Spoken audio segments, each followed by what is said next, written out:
तो good evening everyone, welcome back to Mathshala. हम लोग पढ़ रहे हैं complex analysis and this is complex analysis lecture number 9। एक प्रॉपर्टी हमने पढ़ी थी एनालिटिक फंक्शन की जो यूनिफॉर्म कंटिन्यूटी से मिलती जुलती थी। कौन सी प्रॉपर्टी?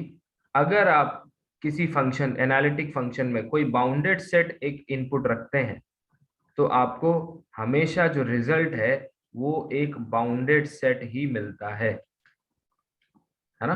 हमेशा इस पे ये इंपॉर्टेंट लगा लीजिए। क्यों? इस प्रॉपर्टी का इस्तेमाल करके बहुत सारे क्वेश्चंस कॉम्प्लेक्स में इस प्रॉपर्टी का इस्तेमाल बहुत होता है।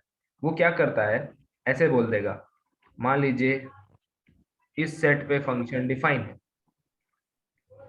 ठीक है, टू सी बी एनालिटिक, ऐसे बोल दिया, let this be analytic, then a f is bounded on c, f is unbounded on c, f is bounded only on mod z less than 1, and d, f need not be bounded on mod z less than 1।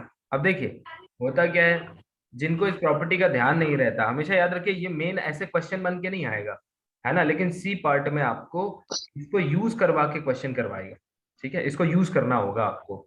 तो अब आप ये देखेंगे कि यार domain जो है मेरा ये तो बाउंडेड है, जिसपे फंक्शन डिफाइन है ना, डोमेन तो बाउंडेड है, और जो हमारा फंक्शन है वो कैसा है, एनालिटिक है। इस वाली प्रॉपर्टी का इस्तेमाल करो, तो बताओ कौन सा ऑप्शन सही होगा? ए। हाँ, बस मैं यही चाहता था कि कोई ए बोले। कितने लोगों को लग रहा है कि ए सही है? रेज योर हैंड, फटाफट हाथ उठाओ। सर वहाँ पे सी ऑप्शन भी है जिसमें मॉड जेड लेस इक्वल 1 भी है। हाँ, वही मैं कह रहा हूँ कि एक बार सी ऑप्शन को भी देखना चाहिए। सर उसमें यस सर डाउट हो रहा है सर मेरे को ए और सी में। सी लग रहा था। Image of a bounded set under analytic map is bounded. समझ रहे हो? तो किसकी इमेज बाउंडेड होती है? केवल बाउंडेड सेट की। पूरे सी पे अगर फंक्शन बाउंडेड हो जाए ना तो नॉन कांस्टेंट फंक्शन हो ही नहीं सकता, वो कांस्टेंट हो जाएगा। आगे पढ़ाऊंगा आपको, यस सर। है ना। Sine z e to the power z ये पूरे सी पे बाउंडेड है ये क्या? सब है ना, सब लेकिन बताया था एनालिटिक आपने। तो है ना। तो याद रखिए ये वाला ऑप्शन बिल्कुल सही नहीं है, एकदम गलत है। क्यों? ए इज बिकॉज रॉन्ग। ऑन सी बोल रहा है, ऑन सी तो कभी बाउंडेड नहीं होगा। जो डोमेन गिवन है केवल उस पे ही बाउंडेड होगा ना भैया। समझ रहे हो? जिस डोमेन पे बात हो रही है यस उस सर। डोमेन पे बाउंडेड होगा। इसलिए ये सारे ऑप्शन क्या है, केवल आंसर जो है वो कौन सा है, सी। बताओ भाई, सी। समझ में आया? Yes sir. सी नहीं लिखता, नहीं तो लोग सोचेंगे सी पे बाउंडेड है। इसको थर्ड लिख देता हूँ, ठीक है, थर्ड पे। चलिए सर यहाँ बाकी पे ये सी फिर इक्वालिटी का साइन ले लिया, वहां पे तो स्ट्रिक्टली लेस देन है ना, ओपन हाँ डोमेन इक्वालिटी ले जैसा लिया, ओपन है वो कोई दिक्कत सर नहीं, ये सी में लो, लेस। कोई दिक्कत नहीं, ये लो। वो जानबूझ के ऐसे दे देगा, पता है क्यों? क्योंकि बहुत सारे लोग सोचते हैं कि अगर ओपन इंटरवल 1/n को 1/x में डालोगे तो 1 to infinity अनबाउंडेड देता है। समझ रहे हैं? तो ओपन वो सोचते हैं क्लोज की इमेज तो हर कंटिन्यूअस फंक्शन के अंदर कंटिन्यूअस है, तो रिजल्ट क्या आता है, कोई क्लोज्ड C2D आता है ना। सही है ना, ये यस दोनों ही सर। बातें सही हैं। तो वो सोचते हैं ओपन तो अनबाउंडेड, लेकिन ये प्रॉपर्टी बहुत इंपॉर्टेंट है इस लिहाज से, चाहे कोई भी बाउंडेड सेट हो, चाहे ओपन हो चाहे क्लोज हो, तो ओपन या फिर क्लोज्ड कुछ भी हो, बस एनालिटिसिटी होनी चाहिए, उसमें इतनी पावर होती है कि वो यूसी जैसा बिहेव करने लगता है। जैसे यूसी में होता है ना कि फंक्शन अगर यूनिफॉर्मली कंटिन्यूअस है, चाहे ओपन बाउंडेड सेट हो तब भी कोई दिक्कत नहीं, मतलब इस तरह का ओपन इंटरवल ए भी। ठीक है, आगे बढ़े। अब हम वापस आते हैं अपने टॉपिक पे। हम लोग इंटीग्रेशंस को सॉल्व करने की कोशिश कर रहे थे। विश्रांत, ओके, चलो आगे बढ़ते हैं। हम लोग पढ़ रहे थे कॉचीज थ्योरम, ठीक है। उसको एक छोटा सा उसका रिकॉल मैं आपको दूंगा। क्या था वो?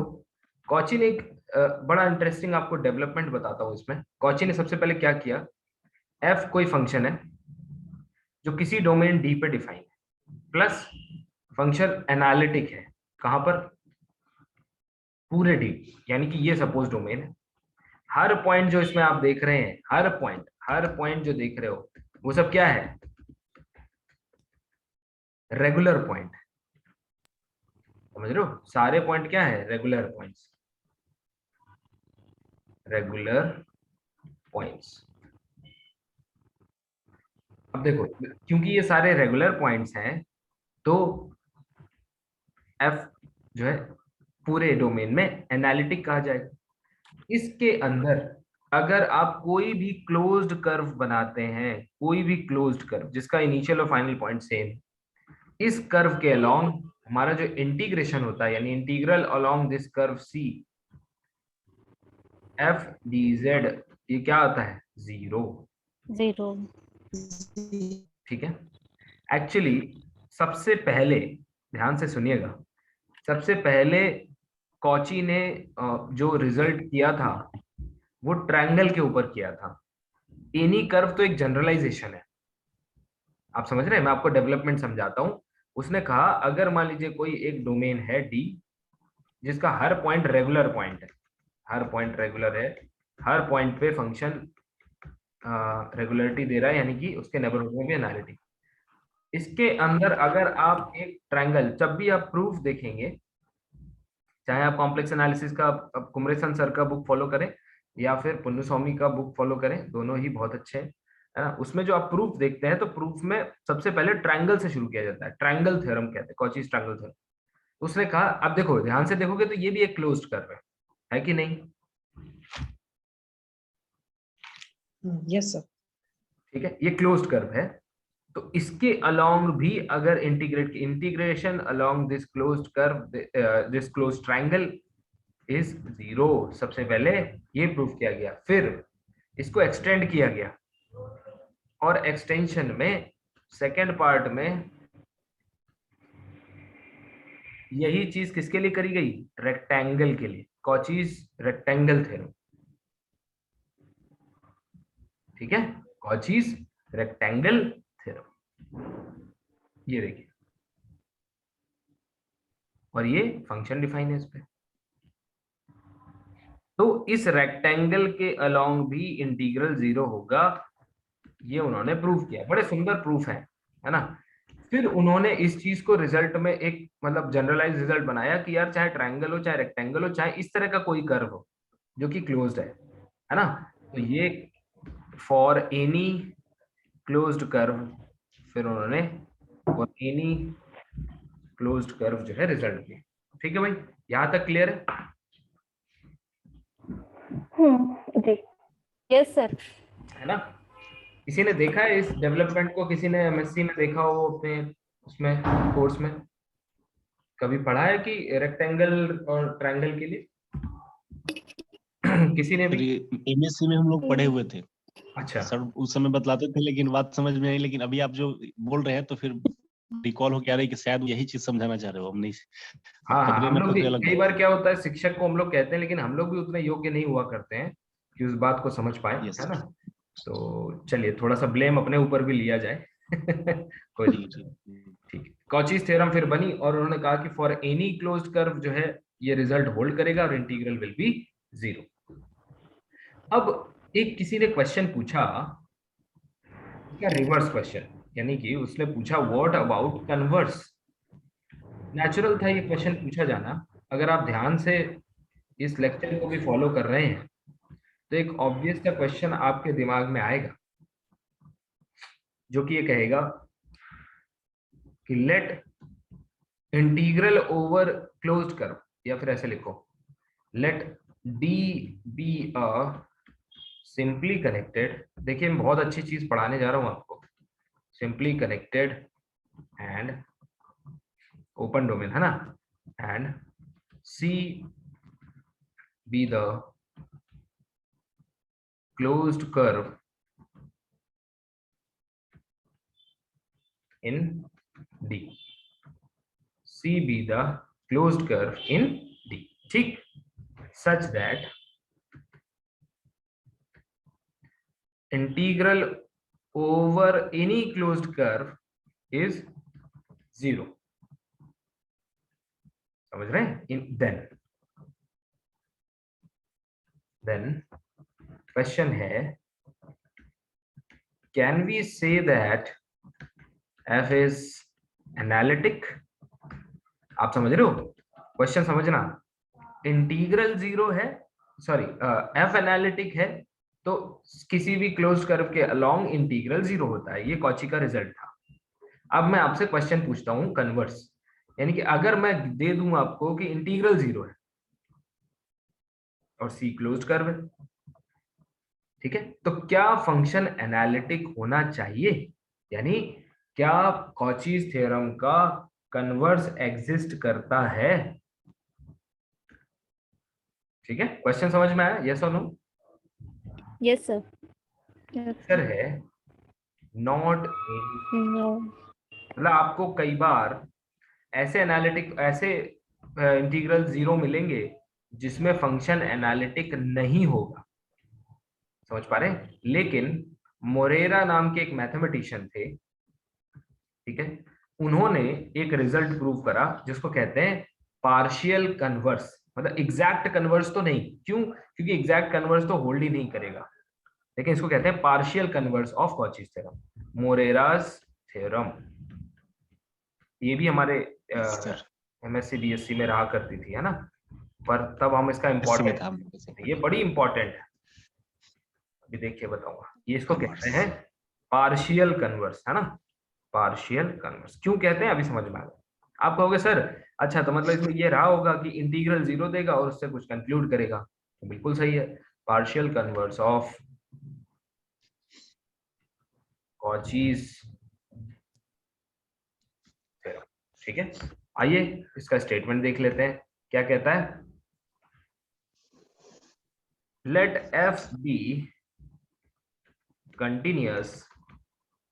अब आप समझ गए होंगे कि इसको पार्शियल क्यों कहते हैं, continuous on D, and integral F dz equal to 0 where c is any closed curve, ठीक। then f becomes analytic। समझ रहे हैं? रिजल्ट क्या मिला? अगर इंटीग्रल 0 है तो फंक्शन, अच्छा फॉर एवरी कर्व, ना, अगर कोई भी कर्व ले लें, integral is 0 along any curve, along any closed, ये नहीं कि एक कर्व के लिए 0 हो गया, बिकॉज वहां पे देखिए कॉची की जो रिजल्ट है वो कहता है कि फॉर एनी क्लोज्ड कर्व, है ना, इसीलिए यहां पे भी हर क्लोज्ड कर्व के लिए इंटीग्रल 0 आना चाहिए। Any closed curve C, C is any closed curve, then integral 0। तो अब इसका क्या मतलब है?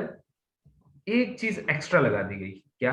कंटिन्यूटी, यानी कम से कम फंक्शन को कंटिन्यूअस होना पड़ेगा और इंटीग्रल को किसी भी क्लोज कर्व के अलोंग 0 होना पड़ेगा, तब हमें एनालिटिसिटी मिलेगी। बताइए समझ में आया? है ना? तो just because of this continuity ये पार्शियल कन्वर्स कहलाता है, एग्जैक्ट कन्वर्स नहीं कहलाता। ठीक है, समझ में आया? ये इसलिए पार्शियल कन्वर्स कहलाता है, एग्जैक्ट कन्वर्स नहीं होता। आगे बढ़े, चलिए क्लियर है। अब कुछ एक इंपॉर्टेंट रिमार्क लिख लीजिए, रिमार्क कि मान लीजिए आपसे पूछा जाए, जो मैं बोल रहा हूं उसको ध्यान से सुनिएगा, कि मान लीजिए कोई फंक्शन है जो किसी डोमेन ये डी है ना, और इसमें अंदर कोई भी क्लोज कर्व लें,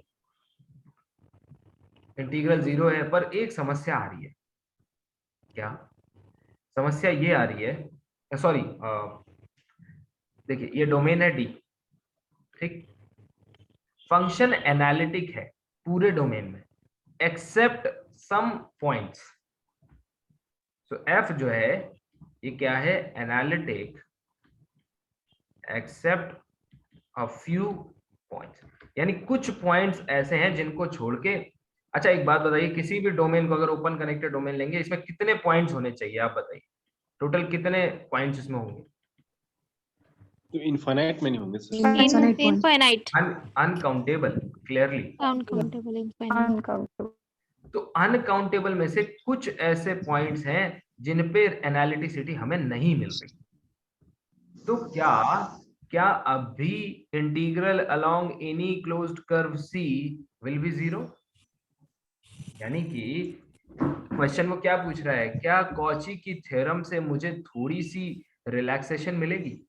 क्या 4-5-10 पॉइंट के नॉन एनालिटिक, मतलब वो जो पॉइंट है उनको छोड़ के अगर फंक्शन एनालिटिक है तो क्या हमारा काम, क्या अभी भी रिजल्ट हमें कॉची वाला फॉलो हो जाएगा? यानी कि can we use Cauchy's theorem for non analytic, ऐसे लिख देता हूं, नॉन एनालिटिक फंक्शंस, ठीक है। अब जो इसका आंसर है ना, जो रिजल्ट है, प्लीज म्यूट योरसेल्फ, जो रिजल्ट है वो बहुत इंपॉर्टेंट है, इसको ध्यान से सुनिए। इसका इंपॉर्टेंस क्या है कि अगर कोई फंक्शन ऐसा हो, है ना, जो केवल फाइनाइट पॉइंट्स को छोड़ के एनालिटिक, समझ रहे हैं? So if f is not, या फिर ऐसे लिखूं, f is analytic except finite points, याद रखना फाइनाइट पॉइंट्स, क्योंकि ये क्वेश्चन पूछा जा सकता है, एक आधा अगर है तो क्या हम यूज कर सकते हैं, एक्सेप्ट फाइनाइट पॉइंट्स, तो कॉची का रिजल्ट अप्लाई किया जा सकता है। यानी कॉची ने कहा, कोई आया कहता है सर अनकाउंटेबल पॉइंट्स हैं आपके पास, मेरे पास कुछ प्रॉब्लमेटिक पॉइंट्स हैं, जैसे एक ये, एक ये, एक ये और एक ये, लेट अस से 4 पॉइंट्स हैं। क्या कॉची की थ्योरम इनका इस्तेमाल, मतलब इनको, मतलब मेरे पास अनकाउंटेबल पॉइंट्स हैं, अगर -4 करोगे तब भी अनकाउंटेबल होगा, तो सर क्या मैं आपका रिजल्ट अभी भी इस्तेमाल कर सकता हूँ? कॉची ने कहा आप तब तक मेरा रिजल्ट इस्तेमाल कर सकते हैं जब तक आपके ऐसे पॉइंट जो हैं वो इनफाइनाइट नहीं बन जाते। अगर वो पॉइंट फाइनाइट है तो मैं एक्सेप्ट कर लूंगा, लेकिन एक शर्त है, यानी f is analytic except at finite points and, अच्छा इसका मतलब क्या हुआ? इसका मतलब that is singularity at finite points. यही तो हुआ कि कुछ पॉइंट्स पे सिंगुलरिटी है, यस और no? Yes, sir. Yes sir. Yes sir. then the result of, ध्यान से सुनिएगा, result of Cauchy's theorem can be applied only if, ये बड़ा इंपॉर्टेंट पॉइंट है इस सेक्शन का, only if your singularities are removable। यानी कि कौन सी सिंगुलरिटी चलेगी? केवल और केवल अगर रिमूवेबल सिंगुलरिटी है, यानी इनके पास सिंगुलरिटी है तो ठीक, लेकिन केवल रेगुलर सिंगुलरिटी होनी, रिमूवेबल सिंगुलरिटी होनी चाहिए, तब तो आप मेरा रिजल्ट इस्तेमाल कर सकते हैं। यानी ऐसा नहीं है कि मैंने आपको फाइनाइट पॉइंट्स पे अलाउ कर दिया तो आप वहां पे पोल लेके आ जाइए, है ना। इसीलिए इंटीग्रल 1/z, ये जब आप इस्तेमाल करते हैं z - z0, जो रिजल्ट इस्तेमाल करते हैं, तो ये जीरो नहीं आता dz। क्यों जीरो नहीं आता? क्यों? अगर आप देखोगे तो यहाँ पे पोल है, z इक्वल टू a पर। बोल है कि नहीं है? यस इस सर। फंक्शन को अगर आप देखेंगे Yes, तो sir. एक सिंगुलरिटी A है point. a, और a जो है वो A point रिमूवेबल पर नहीं है, रिमूवेबल नहीं है, क्या है? पोल है, पोल। पोल है सर। समझ रहे हैं? ये पोल है यहाँ पे। तो पोल की वजह से हम लोग को हम्म। कॉची जनरलाइज इंटीग्रल फॉर्मूला इस्तेमाल करना पड़ता है n इक्वल टू 1 के लिए। ये कॉची थ्योरम से हम इसको जीरो नहीं लिख पाते हैं, है ना? यानी रिमूवल से दो फायदे होते हैं, है ना? तो या मैं ऐसे कहूं, रिमूवल को दो तरह से कहा जा सकता है। क्या? कि लिमिट एग्जिस्ट, या तो वो कह दे कि इस पॉइंट पे लिमिट एग्जिस्ट कर रही है, तब भी रिमूवल ही बोल रहा है कि नहीं? या फिर वो कह दे क्या, बाउंडेड नियर दीज सिंगुलरिटीज। बताओ, ये भी तो रिमूवल है, क्योंकि बाकी दो में तो अनबाउंडेड ही रहता है। तो अगर वो कहे, अगर आपके पास कोई आए और कहे, क्योंकि अब कॉची तो रहे नहीं, तो अब आप लोगों के पास ही आएगा जो एमएससी मैथ्स वाले हैं, तो कहेगा कि मेरे डोमेन में 10-12 ऐसे पॉइंट्स हैं जिन पे सिंगुलरिटी है, बाकी सब पे रेगुलरिटी है, तो क्या मैं कॉची रिजल्ट इस्तेमाल कर लूं? तो आप पूछोगे कि वो जो सिंगुलरिटी है वो कौन सी है? वो कहेगा ये तो मैंने चेक नहीं किया, ये तो मुझे नहीं पता। तो आप बोलोगे देखो, दो चीजें चेक करके आओ, या तो उस पॉइंट पे लिमिट एग्जिस्ट कर जाए, या तो उस पॉइंट पे लिमिट एग्जिस्ट कर जाए, और या फिर वो ये कहे कि सर जितने भी 4-10 पॉइंट हैं, उन पॉइंट पे देखो सिंगुलरिटी तो है, लेकिन मेरा फंक्शन बाउंडेड है। तो तुरंत आप समझ जाना कि वो बस जानता नहीं है, बाकी है वो रिमूवेबल सिंगुलरिटी। समझ रहे हैं? क्योंकि बाउंडेडनेस कहीं और होती नहीं है। तो अगर कोई कहे कि 10 पॉइंट्स पे बाकी सब पे रेगुलर है, 10 पॉइंट पे सिंगुलरिटी है, लेकिन जहां सिंगुलरिटी है वहां फंक्शन बाउंडेड है उतने नेबरहुड में, इसका मतलब क्या है कि वो रिमूवेबल सिंगुलरिटी ही है। और वहां पे कॉची आपको बता के गए हैं कि आप जरूर रिजल्ट इस्तेमाल कर सकते हैं। बताइए, क्लियर है? Yes sir. 30 सेकंड का ब्रेक लेंगे।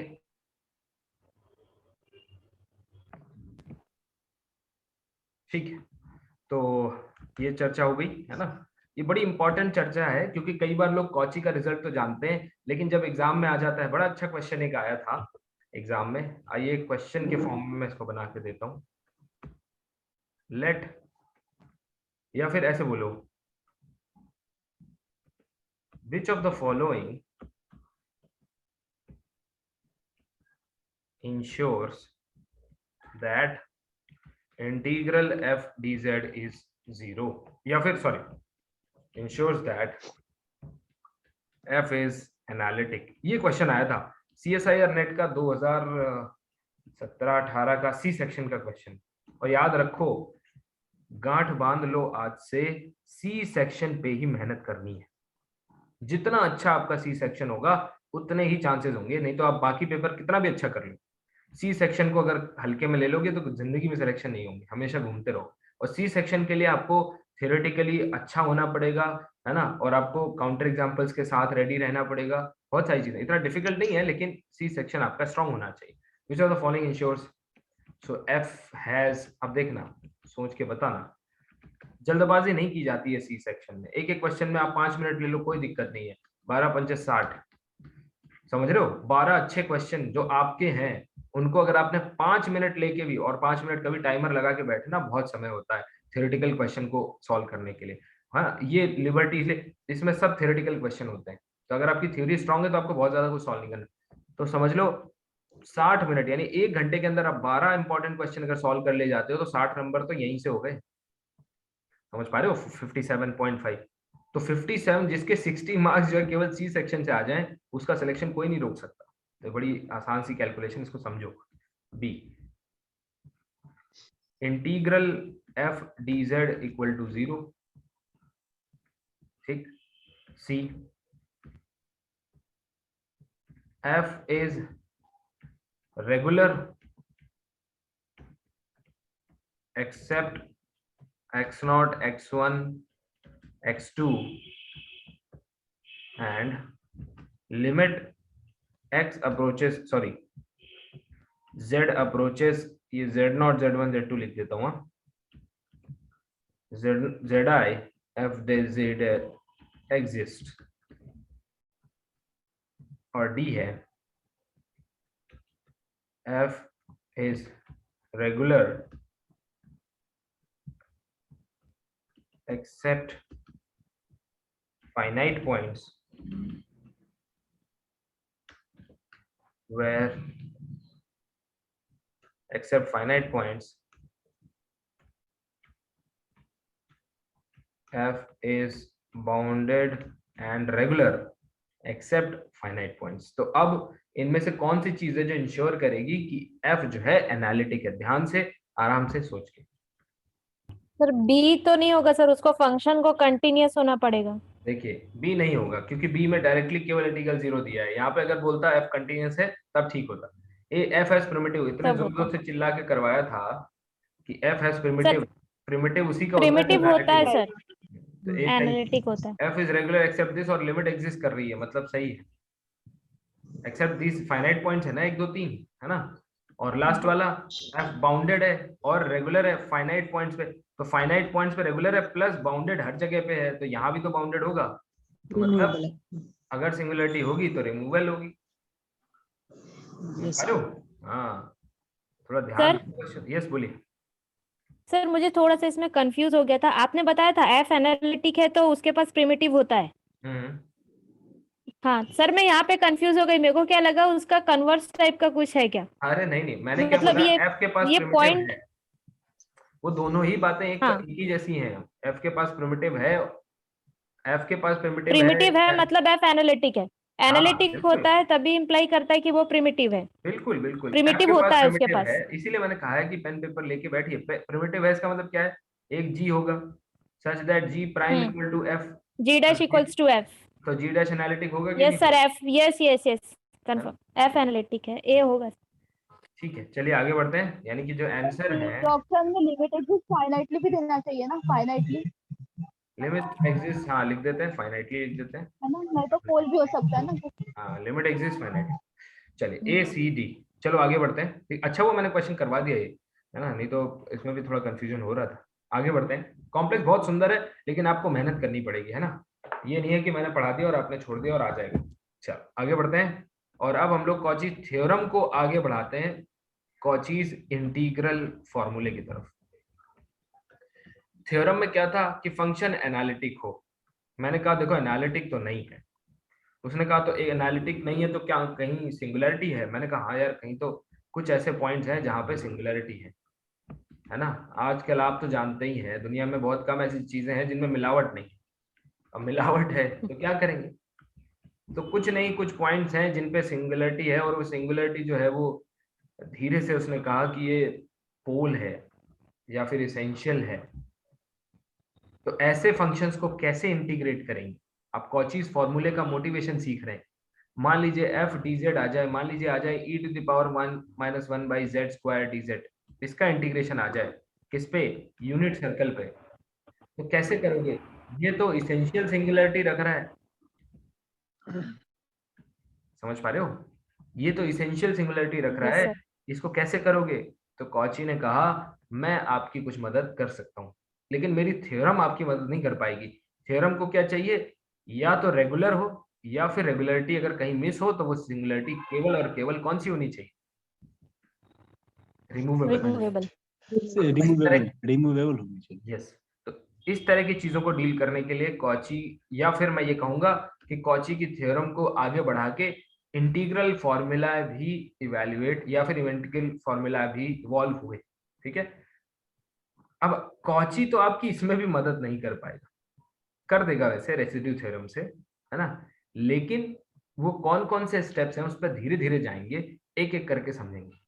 लेकिन मोटिवेशन क्लियर होना चाहिए कि इंटीग्रल्स, ऐसे इंटीग्रल जिनके पास नॉन रिमूवेबल सिंगुलैरिटी थी, उनको सॉल्व करने के लिए हमें इसको एक्सटेंड करने की जरूरत थी, है ना, क्योंकि बिना उसको एक्सटेंड किए हम ये नहीं कर पाते।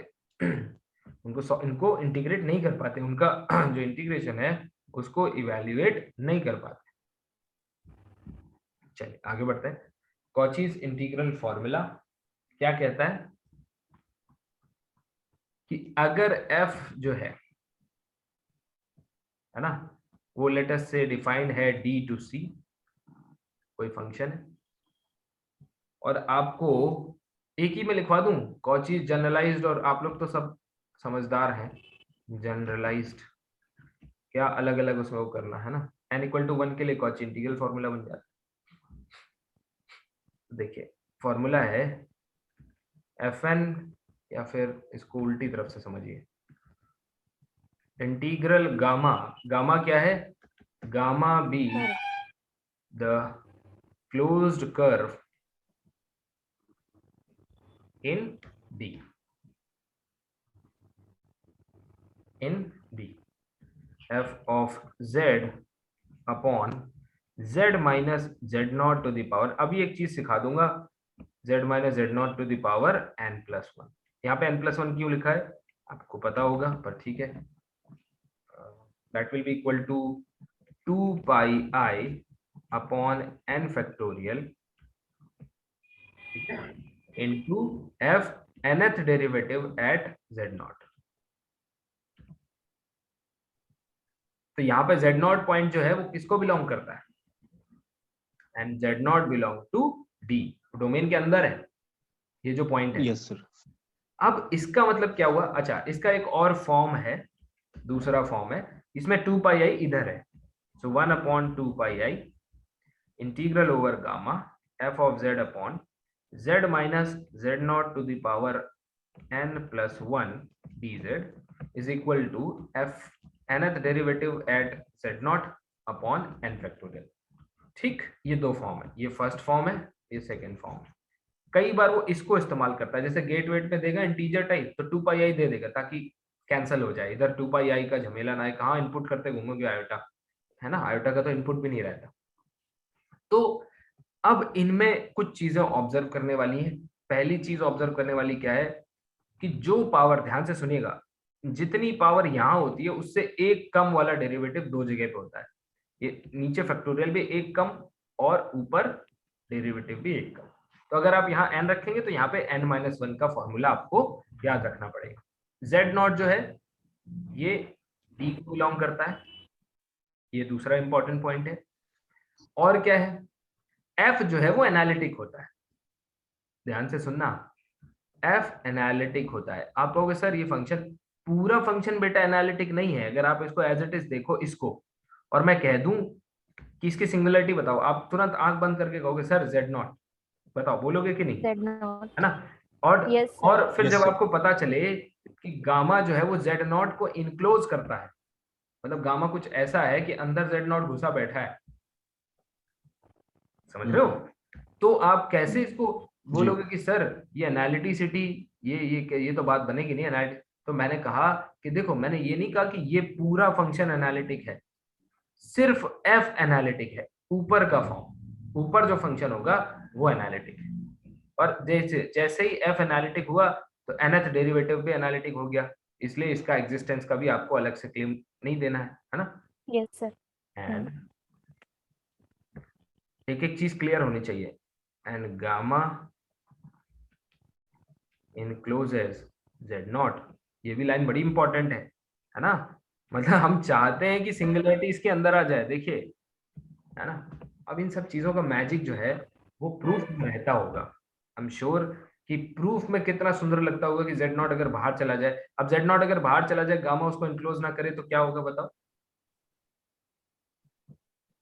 तब तो सर हमारा सिमिलर पॉइंट्स Sir. डोमेन में रहा ही नहीं। एग्जैक्टली तब वो क्या बन गया, एनालिटिक बन गया। Yes, Analytic. sir. तब तो कॉची का तब तो आपका थ्योरम, कॉची का थ्योरम ही आपकी मदद कर देगा, है ना। ये फॉर्मूला याद रखने के लिए है, n फैक्टोरियल n, यहाँ पे n+1 एक ज्यादा रहता है, इसको मैं एक वो लिख देता हूँ। सर यहाँ पे आपने न्यूमरेटर और डिनोमिनेटर इंटीग्रांट के फॉर्म में जो हमारा है fz upon z minus z not to the power n+1, हाँ ये सबको कॉम्युलेटिव एक फंक्शन कंसीडर करेंगे तब वो हमारा उसका पोल तो z नॉट है। लेकिन एग्जैक्टली, सिर्फ यहाँ पे आपने सर बताई ये बात की fz हमारा एनालिटिक होगा, जिसके कारण nth डेरिवेटिव एग्जिस्ट कर रहा है। एग्जैक्टली, यानी कि अभी आपको दिखाऊंगा भी, करके दिखाऊंगा कि एक्चुअली क्या, देखो कोई चीज क्यों डेवलप हुई है उसका बहुत बड़ा रीजन है, अगर वो समझ लिया तो आधा कॉन्सेप्ट तो समझ में आ गया, है ना। तो अब देखो, पहले कॉची आपकी मदद नहीं कर पा रहा था इस तरह, क्योंकि इसके पास मोस्टली पोल निकल आता है ना, तो जी। वो कहता है कि कुछ और तरीके, तो उसने कहा ऊपर वाला अगर एनालिटिक हो तो इस तरह के फॉर्म को हम इंटीग्रेट कर सकते हैं। ध्यान से मेरी बात सुनिए, आई रिपीट, इस तरह की फॉर्म को हम इंटीग्रेट कर सकते हैं। ये जो मैंने बात बोली कि you can integrate this particular form, ये बहुत यूजफुल है। आगे जब आप कुछ और थ्योरम्स को पढ़ेंगे तब आपको पता चलेगा, या फिर जिन लोगों ने मेरा क्विक रिवीजन वीडियो देखा होगा तब भी आपको पता चलेगा कि मैं इंटीग्रेशन को एक ही जगह रिवाइज करा देता हूँ कि ये 3-4 तरीके हैं जहां इंटीग्रेशन होता है ना। तो उसमें डिफरेंस सिर्फ और सिर्फ फॉर्म का होता है कि अंदर कैसा दिख रहा है। अंदर अगर f of z upon z minus z naught type का है, या उसके पावर n+1 कुछ है, यानी z naught minus z naught to the power something है, तभी कॉची जनरलाइज इंटीग्रल फॉर्मूला इस्तेमाल होता है, अदरवाइज नहीं, है ना। तो फिलहाल हम लोग इसको इस्तेमाल करेंगे। तो ये किसके इक्वल होता है, f at z naught, f of z upon z minus z naught, n equal to 0 के लिए मैंने लिखा है, that is equal to, yes sir. ये पर्टिकुलर फॉर्म है ना। अब आप बड़े हो गए इसलिए जनरलाइज फॉर्म को, अब मैं पहले ये लिखवाता फिर बोलता कि n को आगे बढ़ाने पर, है ना, तो no sir. That doesn't make any sense. चलिए, तो ये बहुत बहुत इंपॉर्टेंट है, और इससे इस पर्टिकुलर फॉर्म के, यानी कि एक रिमार्क अगर मैं ये लिखवा दूं कि द इंटीग्रैंड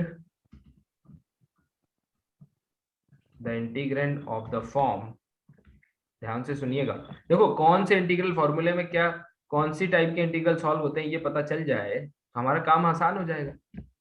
क्या हम बहुत ज्यादा सब्जी, क्या हम अगर मम्मी कहती है कि टमाटर ले आओ और आलू ले आओ, क्या कभी हम जो है ग्रोसरी की दुकान में जाते हैं, या फिर आप ऐसा समझिए क्रॉकरी की दुकान में जाते हैं जहाँ पे, या फिर मैं बोलूं प्लास्टिक की चीजें मिलती हैं वहां जाते हैं? नहीं। क्यों? क्योंकि दिमाग को क्लियर कट पता है कि ये चीज कहाँ मिलेगी। उसी तरह से जब आप अपने आप को ट्रेन करेंगे हर चीज में, तब आपको मैथ्स भी आसान लगने लगेगी, है ना। तो ये चीज है, कौन से टाइप के इंटीग्रल कहाँ सॉल्व होते हैं ये पता होना चाहिए। The integrand of the form मतलब जिसमें ऊपर कोई फंक्शन हो लेकिन नीचे z माइनस जेड नॉट का फैक्टर जरूर हो, इसके पावर कुछ हो, जो हो वो हम बैलेंस कर लेंगे। यहाँ पे मान लो 3 है तो यहाँ 2 हो जाएगा, और क्या है, एक कम होता है ना। और जो कर्व है वो z नॉट को इंक्लोज करो, can be dealt with above formula, above formula, ठीक है, ये हो गया। सर यस बोलिए। सर यहाँ पे एफ ऑफ जेड नॉट ही आएगा क्या सर? एन की वैल्यू 0 है ना, पावर? हाँ मतलब, सर जो बॉक्स में आपने लिखा है एफ हाँ nth derivative of z naught, n की वैल्यू 0 पुट की है ना सर आपने? हाँ 0 ही पुट किया मैंने, यस। तो 0 का मतलब क्या है, 0th डेरिवेटिव, सर मतलब 1 हो जाएगा, 0th डेरिवेटिव। 0 डेरिवेटिव का मतलब क्या होता है? कोई डेरिवेटिव लिया ही नहीं, हाँ कभी हाँ, डिफरेंशिएट नहीं कोई डेरिवेटिव लिया ही नहीं, मतलब function itself, yes sir. Itself, है ना। ओके। यस, हम्म। वैसे इसका इस्तेमाल आपको कम ही करने को मिलेगा, पावर में रहता है मोस्टली ये, है ना। एक और महत्वपूर्ण चीज मैं इसमें ऐड कर दूं, जो है कॉचीज इनइक्वालिटी। ये बहुत सुंदर चीजें हैं, कॉचीज इनइक्वालिटी, कॉचीज इनइक्वालिटी, ये बहुत इंपॉर्टेंट है। मान लीजिए, है ना, सो यहाँ पे वो क्या है, लेट एफ, बहुत सारे लोग, मैं आपको बताऊं, इसका इंपॉर्टेंस नहीं समझ पाते कॉचीज इनइक्वालिटी का। कई बार नोट्स में लिखी रह जाती है, लोग समझ नहीं पाते इसका इस्तेमाल कब करना है। आओ देखिए, let f be bounded on some domain D, जहां पे भी डिफाइन है वहां बाउंडेड है, सच दैट, इसलिए ये क्लियर होना चाहिए कि सी पे बाउंडेड नहीं है ना, क्योंकि सी पे बाउंडेड तो हो ही नहीं सकता। आगे लिवलीज थ्योरम पढ़ोगे तो समझ में आएगा, B bounded on D such that. देखो आज की क्लास और कल की क्लास बेहद महत्वपूर्ण है। अब वैसे तो जितने भी क्लासेस महत्वपूर्ण हैं ही, लेकिन आगे की ये जो 8-10 लेक्चर हैं ये सब बहुत क्लासिक कॉम्प्लेक्स एनालिसिस है। तो let f be bounded on D such that f of z is less equal m for every z belong to d, for every z belong to d। और जो curve दिया हुआ है हमें, वो दिया हुआ है z minus z not less than r. Z minus Z naught is less than r. Then अच्छा ये क्या है, sorry Z minus Z naught is equal to r, sorry equal to r, यानी कि सर्कल है, एक पर्टिकुलर Yes, sir. फॉर्म है, अभी Center दिखाता of हूं. Z. देन इंटीग्रल, अब जरा आप इंटीग्रल अगर इवेल्युएट करें, जरा कॉचीज इंटीग्रल फॉर्मूला अगर देखें, पावर n प्लस 1 dz, ये किसके इक्वल आता है, सॉरी 1/2 पाई आई इधर रख ले. याद रखना बहुत सारे लोगों का गेट इसलिए नहीं हुआ है क्योंकि वो 2 पाई आई से मल्टीप्लाई करना भूल गए, है ना, तो एक साल की कॉस्ट है ये, याद रखिएगा इसको. सो fn at z naught upon n factorial. अब दोनों तरफ मॉड अप्लाई करेंगे. देखिए आप देखेंगे कि क्या मिल रहा है ना. तो ये तो खैर 2 पाई आई तो एक नंबर है. Integral mod f z upon mod z minus z naught to the power n plus 1 mod d z, that is less equal, okay ठीक है, इसको केवल इसको एस्टिमेट कर रहे हैं, that is less equal, okay. ये आ जाएगा m, ये तो m है ना, upon Yes, sir. 2 pi i. अब देखो, ओ सॉरी 2 पाई आई कहां से आएगा, जब इसमें मॉड लगाओगे तो आयोटा का मॉड तो 1 होता है ना, magnitude of iota is M by 2. 2 pi. Exactly. So integral, अच्छा ये क्या है, z minus z naught is r, तो ये आ गया r to the power n plus 1, n+1. और ये आ गया मॉड dz. अब ये dz. क्वेश्चन आया था, ये छत्तीसगढ़ असिस्टेंट प्रोफेसर एग्जाम में ये क्वेश्चन आया था, उसमें गम कर दिया हुआ था. तो ये क्या रहता है, m upon 2 pi r to the power n plus 1 into, इसका वैल्यू क्या आएगा बताइए. इसका मतलब है, देखो c क्या है, c एक सर्कल है, तो ये क्या आएगा, ये एक्चुअली क्या हुआ, integral over this circle of 1, यानी फंक्शन 1 लिया हुआ है, r1. ये आ गया 2 पाई r, ये इसकी लेंथ आ गई Circumference. सरकमफ्रेंस, यस ये, तो ये आ गया 2 पाई r.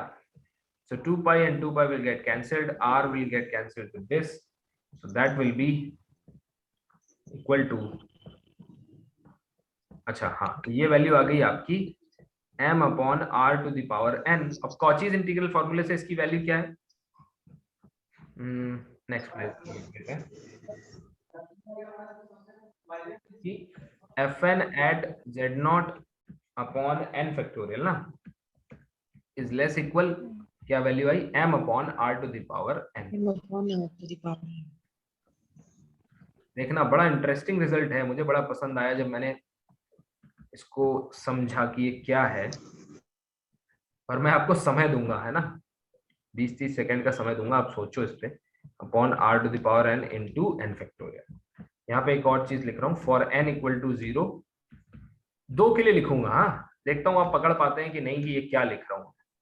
ये मैं जब लिख रहा हूँ तो ये है f at z naught is less equal m upon r, ये दोनों नोन क्वांटिटी हैं, ये मत भूलिएगा. और यहाँ पे f dash at z naught is less equal m, sir यहाँ r की पावर 0 तो 1 आ जाएंगे या सर हाँ, सीधे 1 हो जाएगा, less equal m. Yes yes yes. देखो इसमें भी एक चीज थी, अभी दिखाऊंगा, किसी ने नोटिस किया हो तो. ये आ जाएगा m बाई r, एंड दिमाग लगाओ क्या चल रहा है, ये किस चीज का एस्टिमेशन है, अच्छा बताइए. सर डेरिवेटिव एब्सोल्यूट हो रहा है sir, f dash f double dash. आपको नहीं लग रहा कि Bound. इसमें हम बहुत लोग क्लोज we are- होता जा रहा है m हमारा, हम छोटा लोग होता जा रहा क्या है. कैलकुलेट कर रहे हैं, we are calculating bounds for derivatives derivative. Yes, yes sir. sir. Under certain assumptions of course, है ना, अंडर सर्टेन कंडीशंस या assumptions. अब वो अज्यूमशंस कौन कौन से हैं, ध्यान से समझो। क्या आप किसी जनरलाइज कर्व के लिए भी कर सकते हैं? यस, आप कर सकते हैं, बस उसका थोड़ा सा आपको लेंथ का आइडिया होना चाहिए। देखो उसने क्या बोला, फंक्शन बाउंडेड है, यानी कि अगर एफ हमारा बाउंडेड हो तो उसके बाउंड के सहारे उसके डेरिवेटिव के बाउंड देखो निकल के चले आ रहे हैं। ये जितने भी डेरिवेटिव्स हम निकाल पाए Yes, फाइनाइटली। sir. चमत्कार है कि नहीं? सिर्फ एफ का Yes, बाउंड। sir. क्या आप सी में ऐसा कर पाते हैं, सॉरी आर में ऐसा कर पाते हैं? No sir. No. No, sir. हाँ तो सर बहुत जल्दी हम लोगों का कहानी खत्म हो जाता था, ऐसा लगा कि इंजन एक ही है, इसमें बहुत दूर तक जाना है। बिल्कुल। अब देखिए एक और चीज है, बस क्या है, ये जो हमने बाउंड कंसीडर ये जो किया है, कॉची ने जो पूरा कैलकुलेशन किया है, ये उन्होंने एक सर्कल के ऊपर किया है जिसमें से z नॉट इंक्लूडेड है। ये देखिए, ये जो सर्कल है ये z नॉट को इंक्लोज कर रहा है, ये है आपका गामा, और ये है आपका लेटस से डोमेन जो है वो ये रहा होगा, ये है आपका डोमेन। आप समझ पा रहे हैं, है ना? तो एक एक पर्टिकुलर कर्व के लिए उन्होंने ये सब एस्टिमेट किया है। अब आप पूछोगे सर इन्होंने सर्कल ही क्यों लिया? तो देखो सर्कल लेने से एक तो उसकी इक्वेशन हमें नोन है, पहली चीज। दूसरी चीज क्या है, इससे मैच कर जाता है, तो वो कैंसिलेशन में थोड़ा सा मतलब सही सही एस्टिमेट हम लगा पाए। 2 पाई आर, जब बात यहाँ पहुंचेगी तब आप 2 पाई आर लिख सकते हैं। हर एक का तो पैरामीटर नहीं पता होगा आपको, अगर रैंडमली कोई ऐसे ड्रॉ कर दिया जाए तो आपको क्या, कॉची को भी नहीं पता था, नहीं तो सबके एस्टिमेट नहीं निकाल देता। समझ पा रहे हैं? तो अगर सर्कल आपका कर्व है तो आप एफ के बाउंड के सहारे उसके सारे डेरिवेटिव्स के बाउंड कैलकुलेट कर सकते हैं। इसको रिमार्क के तौर पे हम लोग लिखेंगे।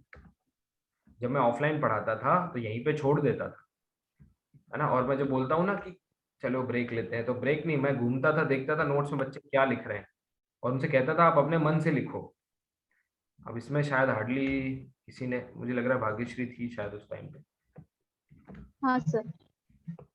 है ना, तो कई बार बच्चे कुछ भी लिख देते थे, मतलब मैं उनको बोलता था अपनी भाषा में लिखो, तो वो, लेकिन इससे आपकी हैबिट बनती है। 2 महीने जब आपकी इस तरह की ट्रेनिंग हो जाएगी तो आप खुद के नोट्स, खुद का एक परसेप्शन डेवलप करने लगते हैं। तो यहाँ पे आप लिखो, इसमें क्या है कि अंडर, या फिर ऐसे बोलूं, for circle bounds of f, bound of f, bounds नहीं, bound of f gives bound of या bounds of derivatives. any derivative. derivative। ठीक है, क्लियर है?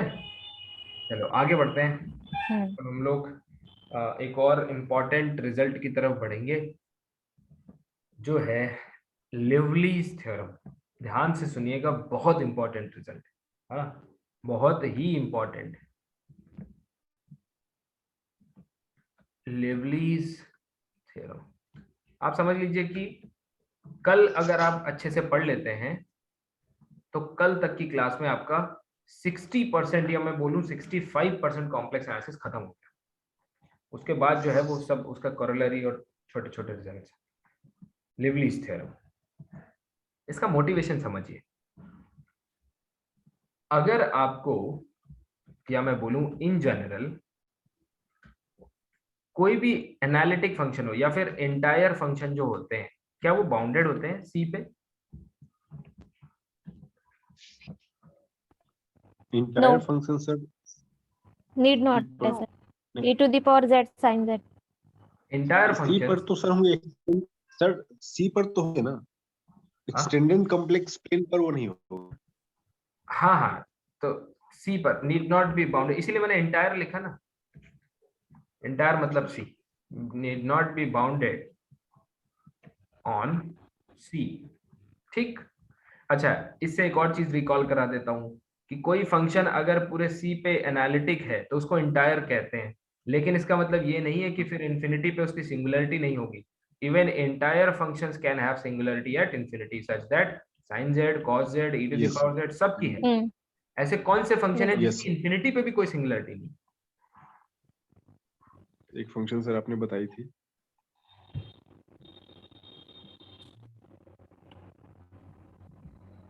कांस्टेंट ही होंगे। कोई भी कांस्टेंट कांस्टेंट कांस्टेंट ही है सर वो तो। ना ना मजा नहीं आ रहा भाई, आप लोग रिवीजन नहीं कर रहे। कांस्टेंट फंक्शन है, yes that is true, but तुरंत इमीडिएट दिमाग में आना चाहिए, ठीक है। Constant constant functions, constant function. वहीं से आइडिया आया।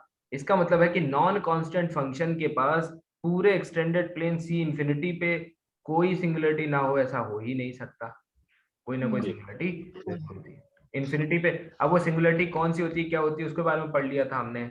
इंफिनिटी पे अगर पोल है तो वो केवल और केवल पॉलिनोमियल। इवेंशियल पॉलिनोमियल्स। इंफिनिटी पे अगर पोल है तो समझ लो पॉलिनोमियल ही होगा, है ना। Limit z approaches to z naught f of z equals to infinity, है ना, पोल देता है, ऐसे समझिए।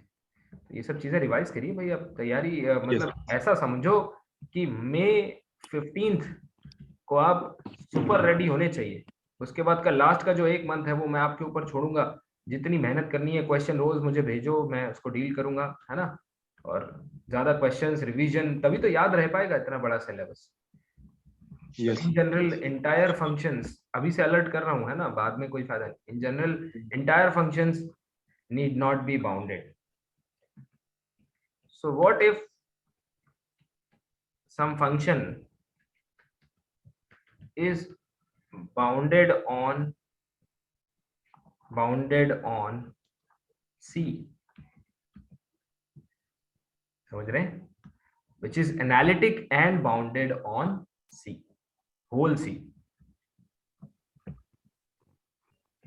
some analytic functions that has to be constant, क्योंकि non constant analytic function bounded नहीं हो सकता। आप मुझसे सवाल पूछेंगे सर, आप मुझसे सवाल पूछेंगे सर एक बात बताओ, इसको कॉचीज जनरलाइज फॉर्मूले के आगे क्यों पढ़ाया, क्यों कॉची के फॉर्मूले, वहां तो इंटीग्रल्स की बात हो रही थी, आपने अचानक से एक कोर मैथमेटिक्स की थ्योरम जो है वो इंट्रोड्यूस करवा दी। थोड़ा क्वेश्चन करवाते, थोड़ा इसी पे इंटीग्रल, आगे के जो रिजल्ट थे वो इंटीग्रल्स बेस्ड होते तो समझ में आता।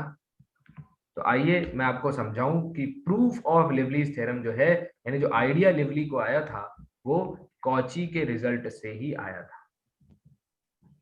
समझ रहे हो, कॉची का रिजल्ट क्या था,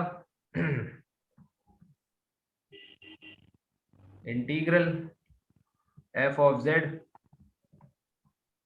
upon z minus z not to the power n dz is, और या फिर कॉची का जो रिजल्ट था कौन सा, ये वाला, fn at z not is less equal m upon r to the power n into n factorial। ये किससे था, ये था जब आपका जो c है वो एक सर्कल हो, कितने रेडियस का, r रेडियस का, यानी कि आपका डोमेन जो था वो क्या था, ये। अब अगर आपको डोमेन को पूरा c बनाना है, पूरा कॉम्प्लेक्स प्लेन कवर करवाना है, तो कैसे कवर कराओगे, यानी कि what happens to z minus z naught equal to r as r approaches to infinity। बताओ, जब रेडियस इंफिनिटी होने लगती है तो इस सर्कल का क्या हाल होगा, can you imagine, unbounded. So नहीं, ये पूरा c कवर कर लेगा, that unit circle will become whole c। भाई एक चीज है जो यहाँ से, एक इमेजिन करिए, एक यहाँ से बड़ी, इस गोले को आपने थोड़ा और बड़ा किया, फिर थोड़ा और बड़ा, थोड़ा और बड़ा, थोड़ा और बड़ा, थोड़ा, आपको नहीं लग रहा दुनिया का कोई भी प्लेन हो आप इसको कवर कर लेंगे। यस सर, तब तो सर ये एक्सटेंडेड प्लेन को भी कवर कर सकता है सर। बिल्कुल भाई, as r approaches to, when r will be equal to infinity, पूरा कवर हो जाएगा।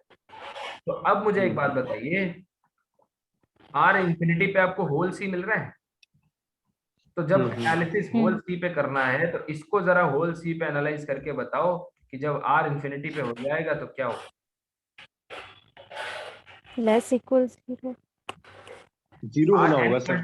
सर जीरो हो जाएगा। हाँ, n इक्वल टू 1 लेस के तो लिए, होगा नहीं सर। n इक्वल टू 1 के लिए देख लेते हैं, तो इसका मतलब क्या होगा कि ये जीरो हो गया, m by r and this goes to 0 as r approaches to infinity। कोई पूछे r इनको को infinity पे क्यों अप्रोच कराया? क्योंकि हमें पूरे c पे रिजल्ट चाहिए। तो एक बात बताओ, अगर mod f of z dz sorry mod f of z ये जो है 0, अब लेस 0 तो हो नहीं सकता क्योंकि मैग्नीट्यूड किसी से लेस हो, 0 से लेस हो, ऐसा तो हो नहीं सकता। इसका मतलब क्या होगा? Equals to 0। ऐसा कौन सा फंक्शन है या ऐसा कौन सा नंबर है जिसका मैग्नीट्यूड 0 है? केवल और केवल 0। 0। तो ये कौन सा फंक्शन है? 0 फंक्शन।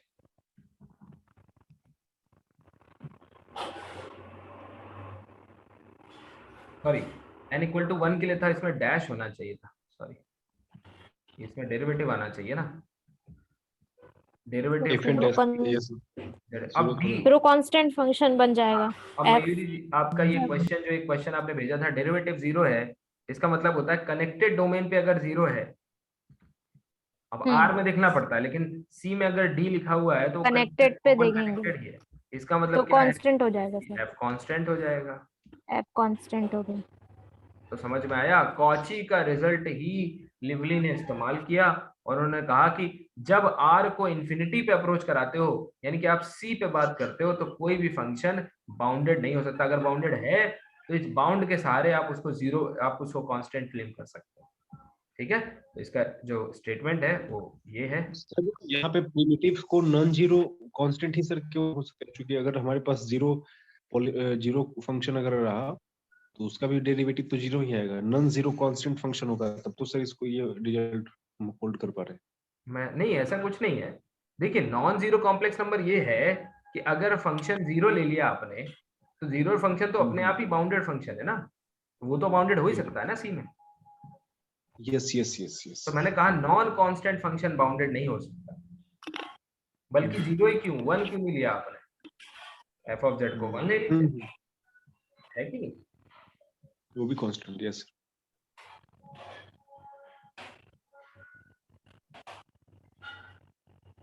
ठीक।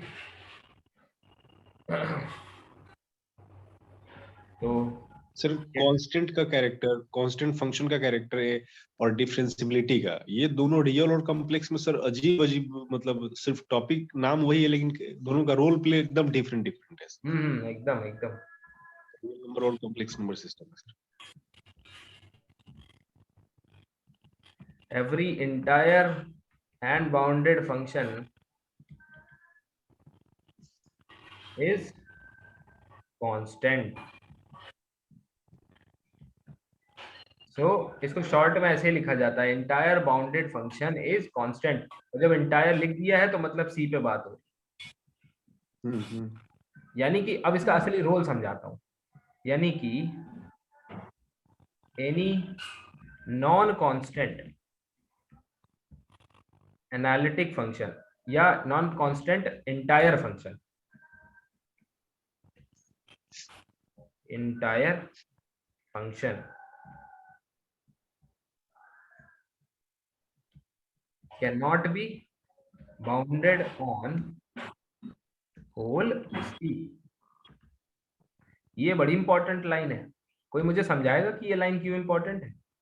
और इससे इंपॉर्टेंट है कि नॉन कांस्टेंट, यानी कि अगर कोई फंक्शन कह रहा है कि मैं इंटायर भी हूं और बाउंडेड भी हूं, तो वो कोई कांस्टेंट फंक्शन ही होगा। नॉन कांस्टेंट फंक्शन ऐसा नहीं करते, नहीं करेगा। यानी कि लिवलीज थ्योरम एक प्रॉपर्टी बताती है नॉन कांस्टेंट इंटायर फंक्शन की।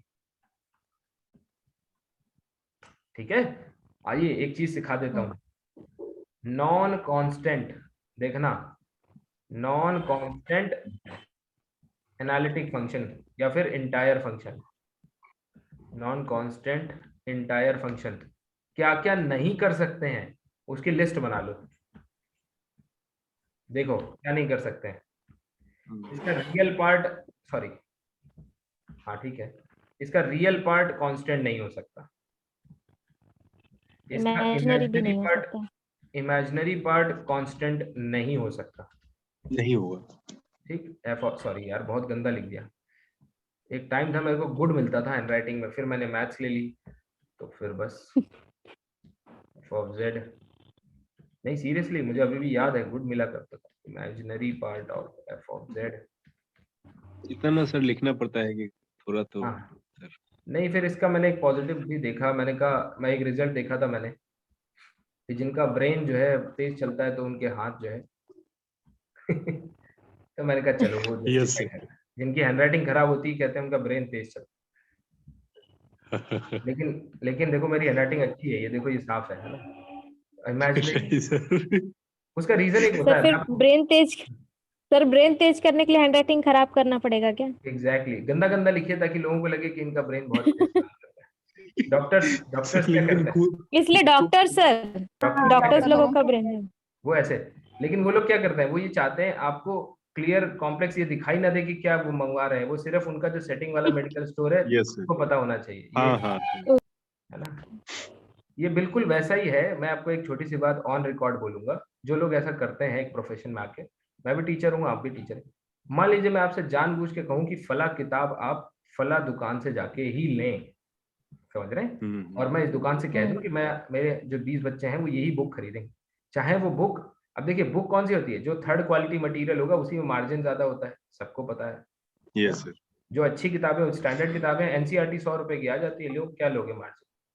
तो ये उतना ही गंदा है और उतना ही खराब है जितना कि एक टीचर का किसी जबरदस्ती किसी बुक को थोपना just because of some profit and all, है ना। तो ये आई कंडेम दिस। खैर ज्ञान तो चलता ही रहता है। Real part constant, imaginary part constant, फिर argument of f of z constant,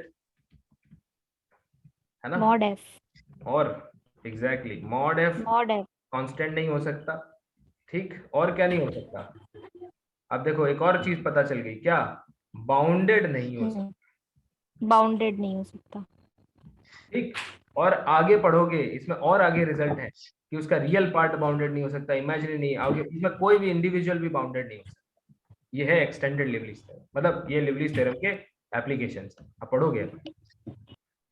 फिलहाल सर यहाँ पे लिख दिया जाए सर नहीं वाले पे, ऐसा लग रहा है कि अगर रिकॉर्ड पे सीधे हम देखेंगे तो function non constant entire function does not have या कुछ भी ऐसा। हाँ can never never have, can never have this. अब बहुत बेस्ट कंक्लूजन आ गया सर। तो ये इस तरह का, अभी ये लिस्ट और लंबी जाएगी, फिलहाल इस तरह से काम चलाइए, ठीक है। होल सी पे बाउंडेड नहीं, ये मैंने क्यों लिखा है, इसका रीजन है, मान लीजिए किसी ने बड़ी चालाकी से उसने कहा कि सर जेड स्क्वायर ले लो, मैंने कहा ले लो, ठीक है।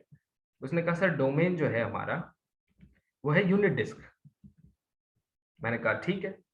उसने कहा लो सर मेरा फंक्शन तो बाउंडेड हो गया, नहीं,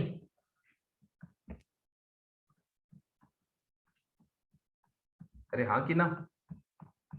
हाँ सर ये तो यस सर। अब दिख तो यही रहा है।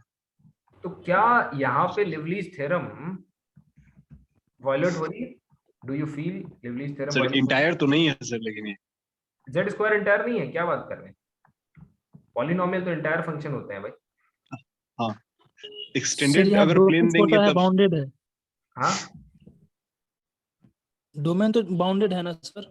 हाँ देखिए गुड्डू जी ने आते ही जो है ये तो फर्स्ट बॉल बाउंड्री हो गया, एकदम सही बात है कि ये जो डोमेन है ये आपको सी नहीं दिया हुआ है।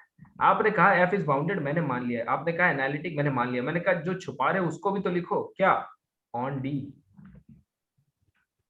किसी को भ्रम में मत डालो सर स्टेटमेंट 1 में वो चीज ऑलरेडी से छुपा हुआ है, exactly. 2 को हमने देखा ही नहीं, और वो एग्जाम में ऐसे ही लिखता है,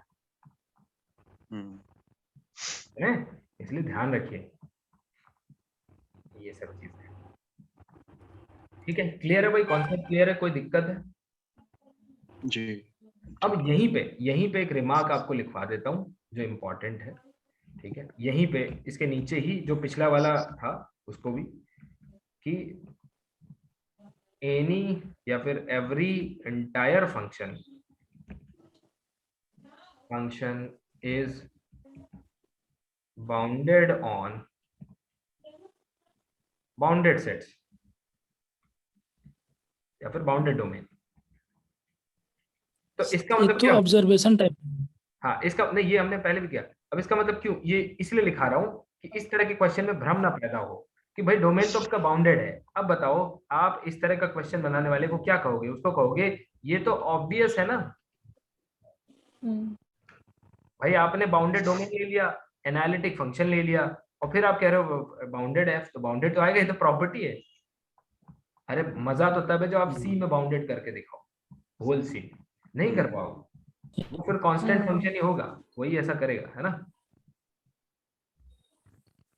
so this is how it works. ये बहुत ही इंपॉर्टेंट चीजें हैं। अच्छा एक बात बताइए, मुझे बाउंडेड और अनबाउंडेड का सीक्वेंशियल क्राइटेरिया बता सकते हो? मतलब मुझे ऐसे ही कॉम्प्लेक्स याद जाते जाते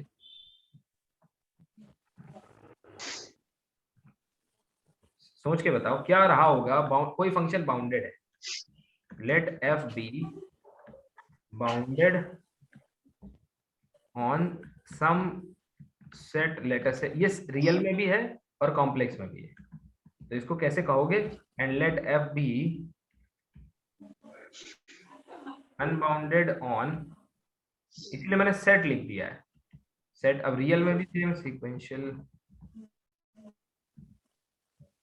ऑफ बाउंडेडनेस और अनबाउंडेड। सोचो, और यहीं से खत्म करेंगे हम लोग। बहुत इंटरेस्टिंग क्वेश्चन है। सर बाउंडेड के लिए sir mod f less equal M.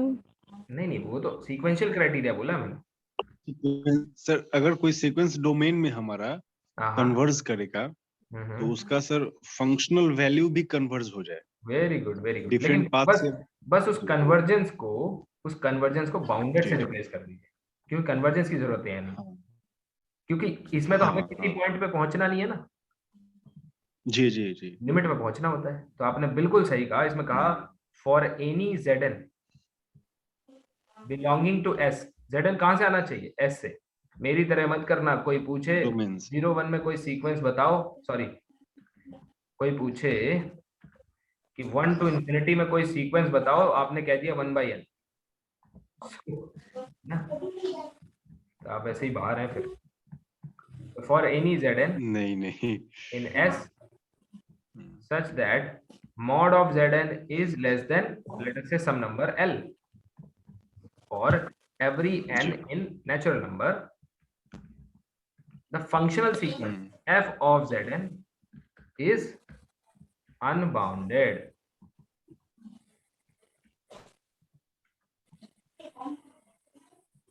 समझ पा रहे हैं? सर यहाँ बाउंडेड है ना? सॉरी बाउंडेड का है, ठीक ठीक ठीक। अब ऐसा unbounded लग का रहा लिख है लूं? जी इसमें क्या है? Zn belonging to S such that Zn तो बाउंडेड है, लेट अस से ये नंबर L है, लेकिन जो f of Zn आ रहा है वो क्या है? वो अनबाउंडेड। एग्जाम्पल बताओ। सर एग्जाम्पल तो उसी समय से ढूंढ रहे हैं सर, मिल ही नहीं रहा सर। अरे बाप रे, कितनी, मैंने क्या बोला? जैसे मान लो fx equal to let us say sin x, ये है ना, और डोमेन जो है, सेट जो है आप ले रहे हैं, लेट अस से आपने ले लिया क्या लेंगे? सेट मान लीजिए R ले ले रहे हैं, R में बाउंडेड है ना, और यहाँ ले लीजिए क्या? fx इक्वल टू 1/x, और x पे क्या लेंगे? ओपन 0। 1/x 0 to 1। हाँ, अब तो यहाँ रियल पे नंबर देखो, ना हो गया सर, हम लोग को, हमको तो कॉम्प्लेक्स में देखना है। किसकी बात कर रहे हैं आप? मैंने Zn जनरलाइज्ड n की बात करी है, समझ रहे हैं?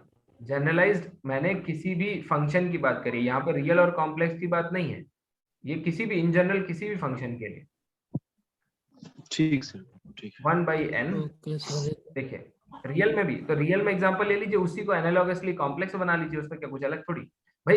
ये क्या ये कॉम्प्लेक्स नंबर का सीक्वेंस नहीं है? बताइए, 0 टाइम्स आयोटा कर दीजिए। बिल्कुल सर पार्टिकुलर केस तो है हाँ सर। चलिए अब देखिए यहाँ पे क्या करेंगे, यहाँ पे सीक्वेंस अगर n भी ले लें तो इमेज आती है sin n, और sin n जो है वो भी एक बाउंडेड सीक्वेंस है, बताइए है कि नहीं है? हाँ सर। ठीक, तो चाहे कोई भी, और देखो सॉरी मुझे सीक्वेंस बाउंडेड लेनी चाहिए ना, मैं तो रियल मतलब जो नेसेसरी पार्ट है वही फुलफिल। हाँ डोमेन में सर बाउंडेड उठाएंगे सर जी। तो 1/n को उठाएंगे तो sin 1/n आ जाएगा। अब ये दोनों ही सीक्वेंस जो है ये बाउंडेड है, लेकिन यहाँ अगर आपने 1/n को उठाया तो क्या मिलेगा, n मिलेगा। n एक अनबाउंडेड हो जाएगा। बाउंडेड सीक्वेंस को इसने अनबाउंडेड बदल दिया, मतलब ये अनबाउंडेड फंक्शन, यानी कि यहाँ पे जो रिजल्ट है वो देयर एग्जिस्ट के लिए। एक भी अगर ऐसी सीक्वेंस आपको मिल जाए जो एक भी। बाउंडेड है और उसका रिजल्ट जो है अनबाउंडेड आ जाए, तो समझ लीजिए फंक्शन जो है वो अनबाउंडेड होता है। बताइए, इंटरेस्टिंग है? Yes sir. तो ऐसे ही अचानक से मुझे Yes, याद आ गया तो मैंने कहा पढ़ा देते हैं। चलिए कल क्लास बहुत में interesting लिवली topic से ही हम लोग शुरू करेंगे, लिवलीज थ्योरम के एक्सटेंशंस और कुछ इंपॉर्टेंट चीजें पढ़ेंगे। ठीक है, thank you so much for joining, see you all tomorrow.